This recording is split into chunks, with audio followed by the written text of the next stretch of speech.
Hello friends. अभी तक हम लोगों ने माई एसक्यूएल की बेसिक टर्मिनोलॉजी पढ़ी और उसके बारे में इंट्रोडक्टरी पार्ट पढ़ा।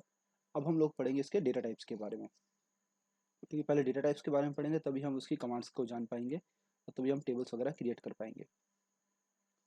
देखिए, डेटा टाइप्स जो होते हैं बेसिकली उनका इंपॉर्टेंस ये होता है किसी भी लैंग्वेज के अंदर कि वो हमें ये बताते हैं कि जो भी वैल्यू यूज़र इनपुट करेगा या जो भी आउटपुट आपका प्रोग्राम जनरेट करता है वो कितनी मेमोरी लेता है, किस टाइप की वो वैल्यू होती है, न्यूमेरिक होती है, टेक्स्ट होती है, डेट टाइम होती है, क्या साइज वो स्टोर करता है मेमोरी के अंदर। तो ये सारी चीज़ें आपको कौन बताता है? Data type. माई एसक्यूएल या एसक्यूएल के अंदर डिफरेंट डिफरेंट बुक्स में बहुत सारी कैटेगरीज दी हुई है, बहुत सारा टाइप ऑफ डेटा टाइप्स दिए हुए हैं। हम एनसीईआरटी को फॉलो करें तो एनसीईआरटी में डेटा टाइप्स को एसक्यूएल के केस में तीन कैटेगरीज में डिवाइड किया गया। First one is numeric, second one is text and third one is date and time. Numeric के केस में वो सभी वैल्यूज जो न्यूमेरिक वैल्यूज यूजर से इनपुट करवाएगी, they are come under the category of numeric data type.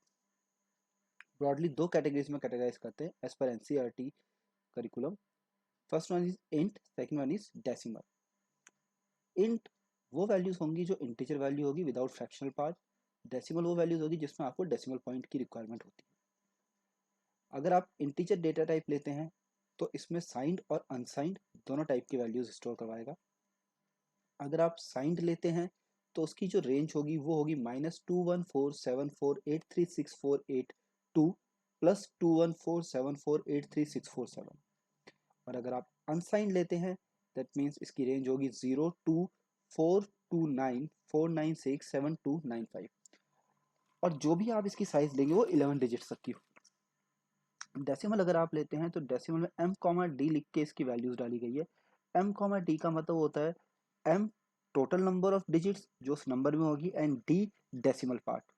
For example आपको value लेनी है किसी डेटा टाइप कॉलम के अंदर 123.45, 123.45, तो इसमें टोटल नंबर ऑफ डिजिट्स कितनी है? 5। तो m की जगह तो आ जाएगा 5 और d ये बताएगा कि डेसिमल के बाद आपको कितनी वैल्यूज चाहिए, तो हमारे एग्जांपल में वहां आ जाएगा 2। टेक्स्ट के केस में आपके पास दो डेटा टाइप्स आते हैं, first one is char and second one is varchar. Char और वैरचर दोनों आपको 1 से लेकर 255 कैरेक्टर्स लेने की फैसिलिटी प्रोवाइड करवाते हैं। दोनों अल्फा न्यूमेरिक टाइप की वैल्यू इनपुट करवाते हैं। तो दोनों में डिफरेंस क्या है? देखिए, कैर और वैरचर में जो डिफरेंस है वो आपके सामने टेबल में दिया हुआ है। जब किसी कॉलम को आप कैर स्पेसिफाई करते हैं तो उसकी साइज फिक्स्ड हो जाती है। तो आपने जो भी कॉलम में साइज स्पेसिफाई की उतनी उसको मेमोरी मिल जाएगी। और जितने कैरेक्टर्स का नाम आप यूज़ करते हैं, फॉर एग्जांपल आप एग्जांपल देखते हैं, नेम कैर 10 लिखा हुआ है, मतलब नेम नाम का एक कॉलम होगा जिसमें कैरेक्टर टाइप की वैल्यू हम इनपुट कराएंगे, उसकी साइज कितनी ली हमने? 10। और यहाँ पे नाम जो मैंने इनपुट कराया वो है अमित। तो टोटल नंबर ऑफ कैरेक्टर कितने यूज किए मैंने? 4, और 6 जो मेरे हैं वो वैकेंट है। बट ये वैकेंट कैरेक्टर इस अमित के साथ ही एम्बेड हुए रहेंगे, चिपके हुए रहेंगे, जिस वजह से ये मेमोरी क्या हो जाएगी? वेस्ट हो जाएगी। इन केस ऑफ वैरकर जब मैंने अमित नाम लिया 10 साइज में और 6 स्पेस मेरे बच रहे हैं, 4 मेरे ऑक्यूपाई हुए हैं, तो 6 स्पेसेस जो मेरे वैकेंट है वो वापस मेन मेमोरी में ऐड हो जाएंगे। दैट्स वाई यहाँ पे मेमोरी वेस्टेज नहीं होगी। दैट्स वाई इसको कहा गया वेरिएबल लेंथ, जिसकी लेंथ कम हो सके, और कैरेक्टर जो है वो फिक्स लेंथ है, जिसकी वजह से क्या हो रही है? मेमोरी वेस्टेज हो रही है। उस केस में नो मेमोरी वेस्टेज। देखिए, कैर के साइज में अगर आपने जैसे ब्रैकेट में 10 दिया है साइज, अगर कैर के केस में आपने 10 नहीं दिया होता, कैर के केस में अगर हम साइज नहीं भी देते तो by default it will take size of 1। But in case of varchar आपको साइज देनी पड़ेगी चाहे वो 1 की ही क्यों ना हो।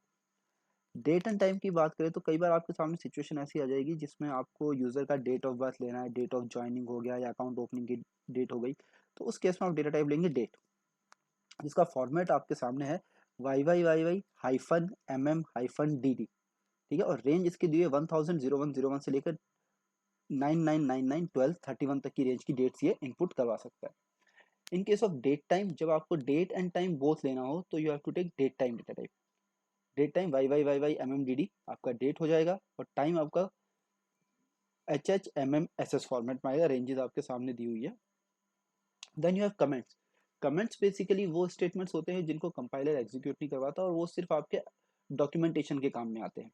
यहाँ पे कमेंट दो तरह के, एक है आपका सिंगल लाइन और एक है मल्टी लाइन। देखिए, जब एक ही लाइन को आपको कमेंट बनाना हो तो आप सिंगल लाइन कमेंट यूज करेंगे, जिसको स्टार्ट करते टाइम उसके प्रीफिक्स करेंगे आप उसको हैश या डबल डबल डैश से। और मल्टीलाइन कमेंट्स जो होंगे उसके लिए आपको जहाँ से आपको स्टार्ट करना है वहाँ आप स्लैश और स्टार लगाएंगे, और जहाँ पे एंड करना है वहाँ पे वापस स्टार और स्लैश लगा के उसको क्लोज करेंगे। रेफरेंशियल इंटीग्रिटी देखिए, बेसिकली रेफरेंशियल इंटीग्रिटी ये बोलती है कि जब भी आप फॉरेन की लगाते हैं किसी और टेबल की प्राइमरी की पे, तो उसको कुछ रूल्स और कुछ रेफरेंसेस के इंटीग्रेशन या कुछ रूल्स फॉलो करने पड़ते हैं, वो होती है आपकी रेफरेंशियल इंटीग्रिटी। वो क्या होती है कि देखिए, जो भी फॉरेन की वैल्यू होगी that value must be derived from primary की ऑफ सम अदर टेबल। अगर प्राइमरी की में कोई वैल्यू नहीं है तो उससे रिलेटेड फॉरेन की के अंदर वो वैल्यू एग्जिस्टेंस में नहीं रहेगी। फॉरेन की के कॉलम में सिर्फ और सिर्फ वही वैल्यूज होंगी जो प्राइमरी की से रिलेट हो रही हो, उसके अलावा कोई वैल्यू वो नहीं लेगा। डेटा टाइप सेफ होना चाहिए, फॉरेन की नल कंटेन कर सकती है, फॉरेन की वैल्यू रिपीट हो सकती है। बट अगर कोई वैल्यू आप प्राइमरी की से डिलीट करते हैं या प्राइमरी की में चेंज करते हैं तो उसकी रिलेटेड वैल्यू को भी आपको चेंज करना पड़ेगा फॉरेन की में, otherwise it will show error.